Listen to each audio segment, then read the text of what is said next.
Salut à tous, c'est Monsieur Smith avec le magnifique skin de Kakashi Attaqué. Et aujourd'hui, je vais vous présenter mon Puissance 4.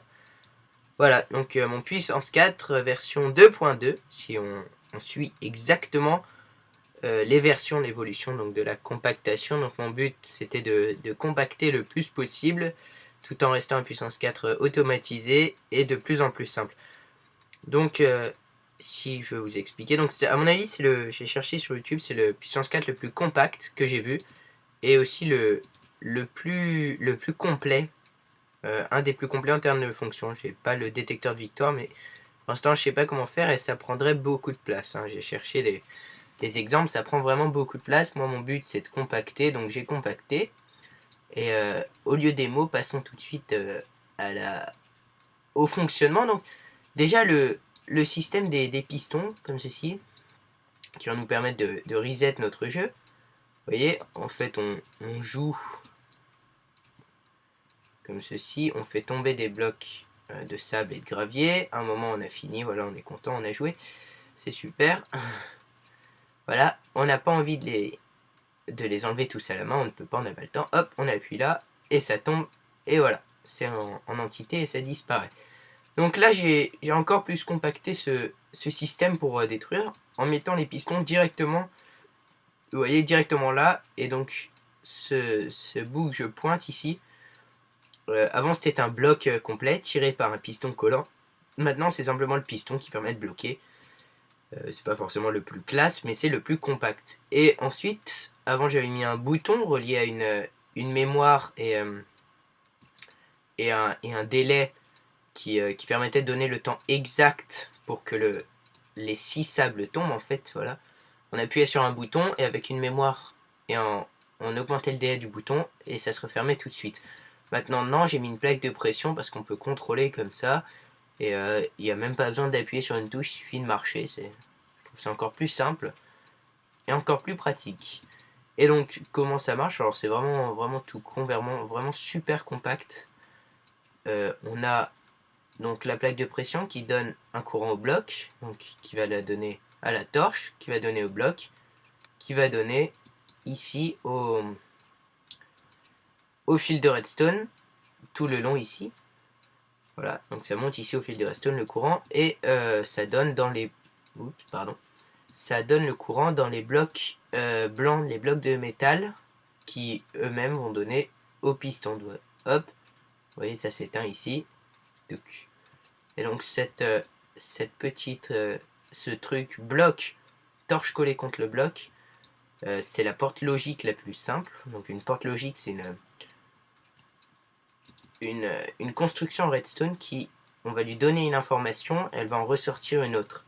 Donc là, la porte logique, c'est quand c'est éteint à l'intérieur, donc quand on rentre de l'éteint, on va sortir de l'allumé, et quand on va... Voilà, quand on va rentrer de l'allumé, on va sortir... Pardon, voilà, on va sortir de l'éteint. Vous voyez, le courant s'éteint quand on allume, c'est le principe de la torche, mais le fait de le mettre comme ça, et ça s'appelle une porte non. Non, parce qu'on l'inverse en fait. Si ça rentre, non. Si ça sort, enfin s'il y a du courant qui rentre, on dit non, donc on passe pas. Alors que s'il n'y en a pas, on dit non, l'inverse, ça passe. Alors, comment on compacte? Donc ça, c'était le premier système qui m'a permis donc de gagner une rangée très importante. Ouais, peut-être non. Si, très importante pour la suite. Alors, comment on compacte ici? Déjà, ce qui a permis de compacter, c'est le fait de ne plus qu'avoir une seule rangée de boutons. Donc toujours avec le système de piston. Cette fois-ci à l'horizontale encore pour compacter. Alors j'avais le choix, soit je le mettais là, soit je le mettais là. Vous voyez, j'avais le choix, je pouvais le mettre là aussi. Voilà, je pouvais le mettre comme ça sinon. Et donc récupérer le système par en bas, mais ça prend plus de place. Donc le plus compact c'était là. Et ensuite, donc toujours on appuie sur le bouton. Voilà, la torche. La torche envoie du courant dans le bloc qui se retrouve donc ici. Qui donc envoie du courant au repeater. Qui envoie du courant au bloc. Qui envoie la torche. Qui envoie au bloc. Qui envoie la torche. Et là on monte tout droit. bloc, torche, bloc, torche, bloc, torche, bloc, torche ici. Vous voyez? Et il faut bien, donc, j'ai dû bien régler le nombre de torches pour que ce soit éteint à ce niveau-là. Là, j'ai dû, au lieu de la mettre directement sur ce bloc, je l'ai fait inverser à partir de là. Donc, un coup là, pour que ce soit éteint aussi. Sinon, ici, vous voyez, c'est allumé, donc ça ne marche pas. Il faut que ce soit éteint par défaut. Ici, on récupère donc, ici on est allumé, donc on inverse encore une fois. Et on récupère le signal à ce niveau-là. Signal ici, voilà. Et on va le distribuer dans ce système-là.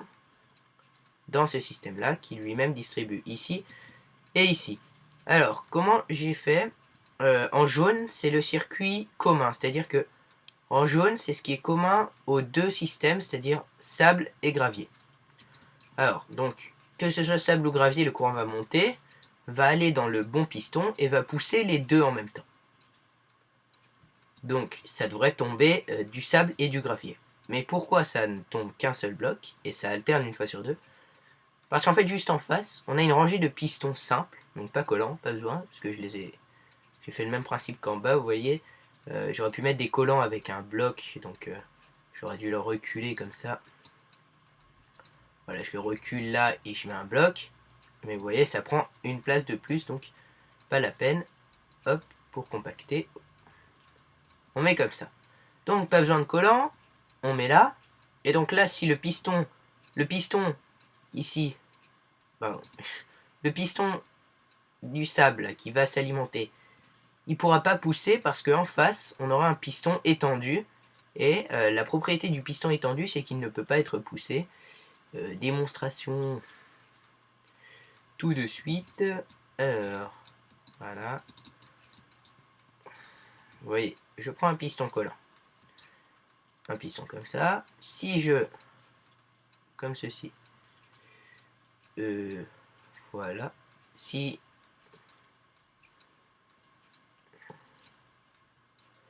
Ok, c'est pas grave. Voilà, si je l'alimente celui-là, c'est bon, il est alimenté, vous voyez. Et qu'ensuite, j'essaye de pousser avec ce piston-là, vous voyez, ça ne pousse pas. Tandis que s'il est désalimenté, ça pousse. On peut l'alimenter comme ça. Mais il faut forcément qu'il soit rétracté, sinon on ne peut pas le pousser. C'est une règle qui permet en fait donc de mettre des pistons en face, de bloquer le... Ici, le piston va essayer de pousser, mais il va être bloqué par ça. Et donc, le gravier qui est là va avancer et tomber. Donc si j'appuie et que je regarde en haut, le gravier il tombe, et là en fait ça inverse. Vous voyez, ça inverse. Les pistons ont inversé leur état, c'est-à-dire que les pistons du gravier sont passés poussés, et les pistons du sable sont passés tirés. Alors on le refait, hop, le sable passe, le gravier ne peut pas, et hop, ça inverse.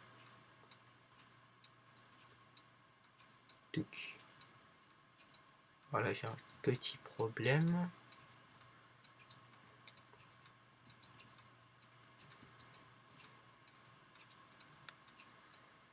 Excusez-moi, je remets apparemment les délais du système, d'un autre système dont je vous parlais tout à l'heure.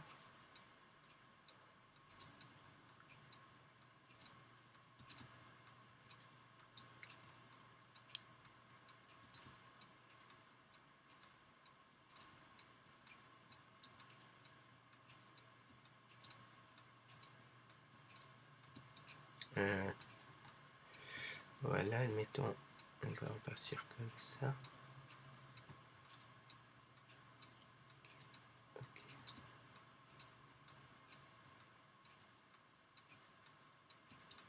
Il faut plus de délai apparemment.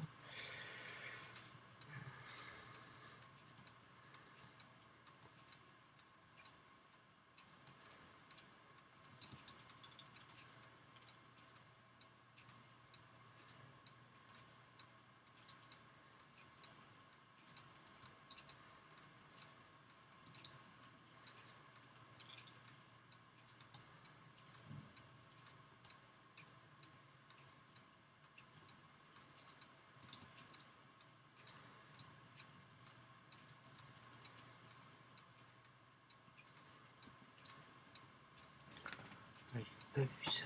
Alors, si j'appuie là.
Pardon. Non, c'était pas au point. C'est pas grave. Là, c'est parfait, ça marche. Alors, excusez-moi. Ouais, vraiment désolé. Donc, vous voyez, à chaque fois on appuie, ça inverse l'état des pistons. Un dernier coup, j'adore ce bouton. Voilà, les pistons en face s'inversent après que ça ait appuyé. Donc, comment ça marche alors, c'est tout simple, on va dire. C'est à la fois simple, à la fois des petites bases en redstone quand même. Alors, ça marche grâce à cette boîte ici, cette entrée. Donc c'est pareil, ça c'est une porte logique. Ça s'appelle une porte T flip-flop. Alors c'est pas moi qui l'ai inventé, c'est le langage électrique et électronique. Surtout électronique, enfin ça marche en idée d'information. Donc, on va alimenter ici les pistons. Et on va récupérer le courant de tous les boutons. Donc quel que soit le bouton, on récupère, vu qu'en haut on a une ligne de redstone. Ici, donc, si on appuie là, ça va alimenter, donc ça alimente tout. Si on appuie là, c'est pareil, ça alimente tout. Donc, quel que soit le truc, on le récupère. Alors qu'ici, c'est vraiment séparé. Cette torche-là n'alimente pas ce piston-là. Du coup, on récupère tout. On divise ici, je vous explique après, et ici. Et ici, on entre dans cette porte T flip-flop. En fait, c'est très simple. À chaque fois qu'on a une impulsion, c'est-à-dire, par exemple, si on appuie sur un bouton, vous voyez, ça donne une impulsion de 10 secondes. Voilà, on a une impulsion. J'appuie. Zut. Je la refais. J'appuie.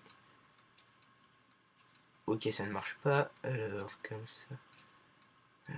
Comme ça, voilà. Ouais. Là, ça passe noir. Enfin, éteint. Allumé. Oups.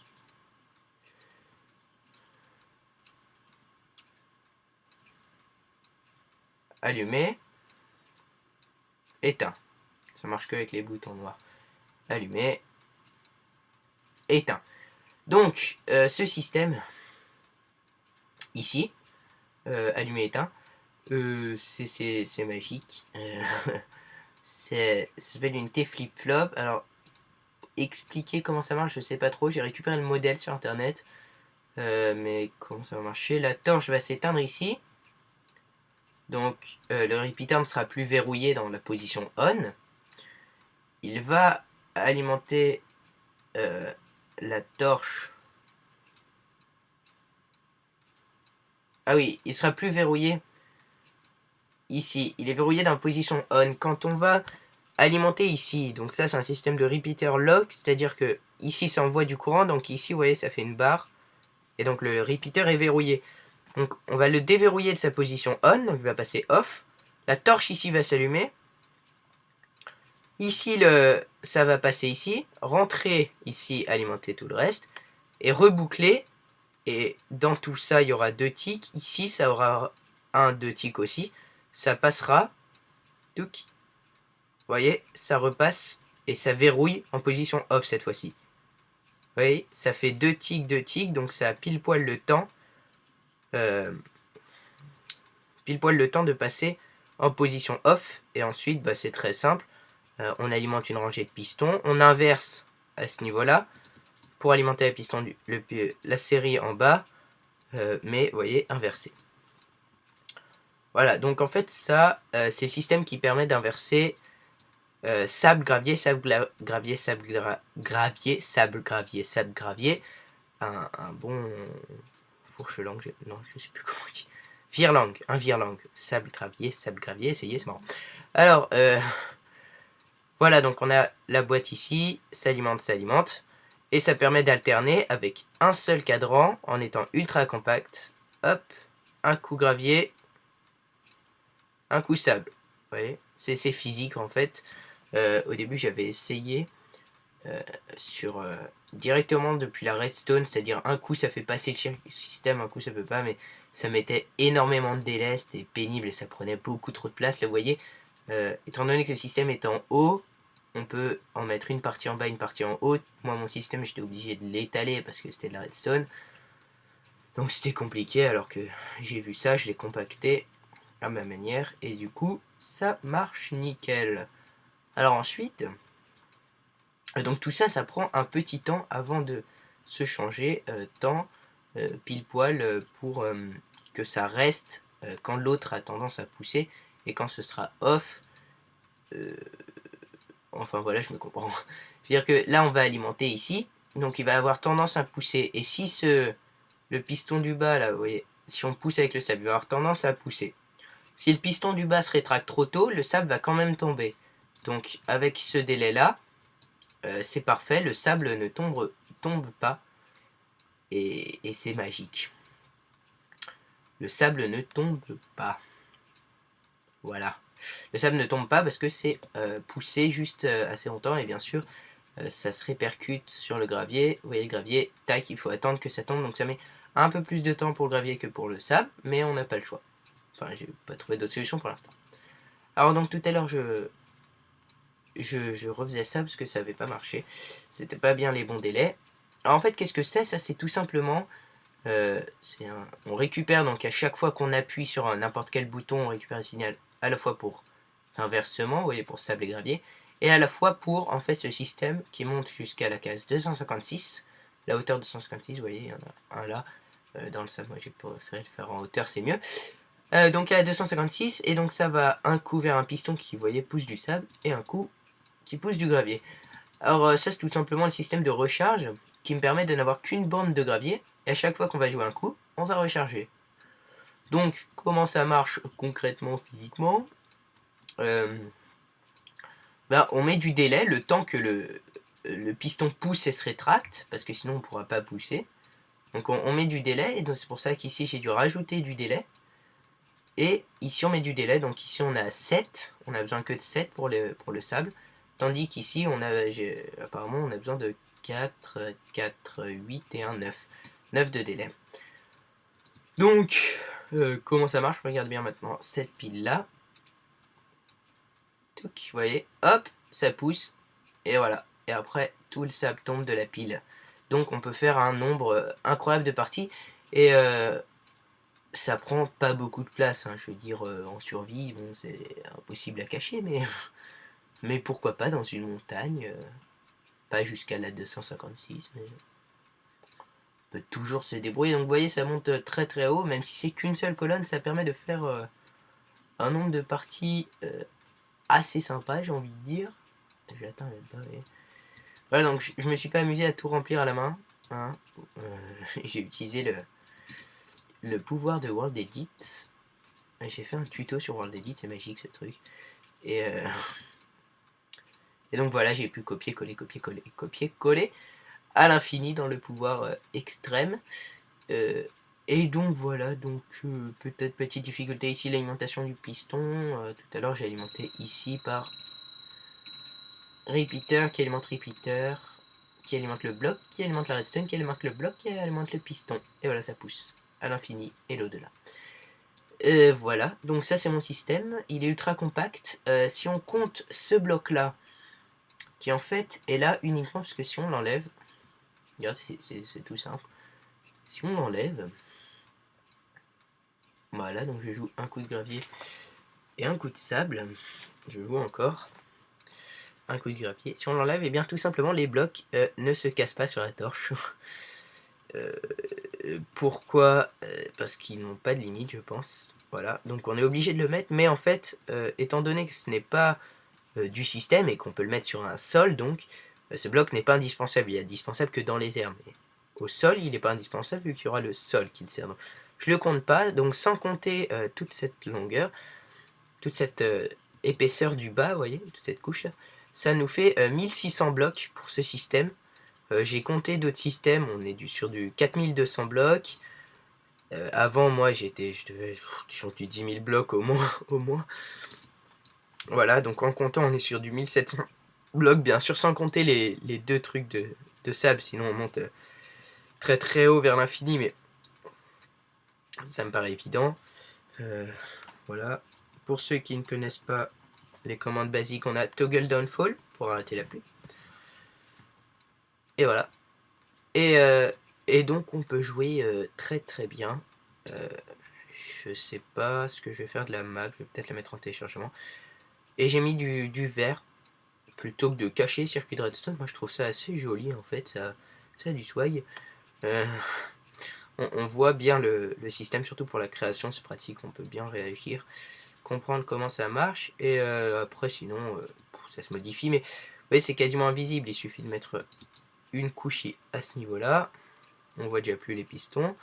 Ensuite on remplace ce sable ici. Il n'y aura que le truc en bas qu'on verra, bien sûr, parce que j'ai tendance à compacter. Ici on met pareil au lieu de mettre du vert, on met un autre bloc et on ne voit plus ce qu'il y a derrière, donc c'est invisible.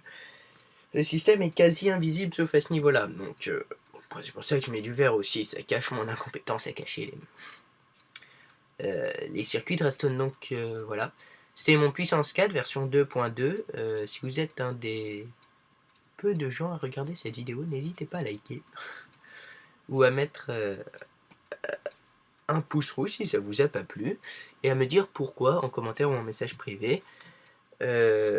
Et n'hésitez pas à lâcher un commentaire pour vous exprimer, parce qu'on est en démocratie et on a le droit de s'exprimer, donc profitez-en. Sur YouTube, on a le droit aussi, si vous avez une amélioration à me donner, vous pouvez vous exprimer. C'est beau, vous avez le droit. On n'est pas en dictature, enfin, sauf si vous nous regardez d'un pays... Bon, voilà, c'est pas la question. N'hésitez pas, sur YouTube, vous avez le droit de vous exprimer.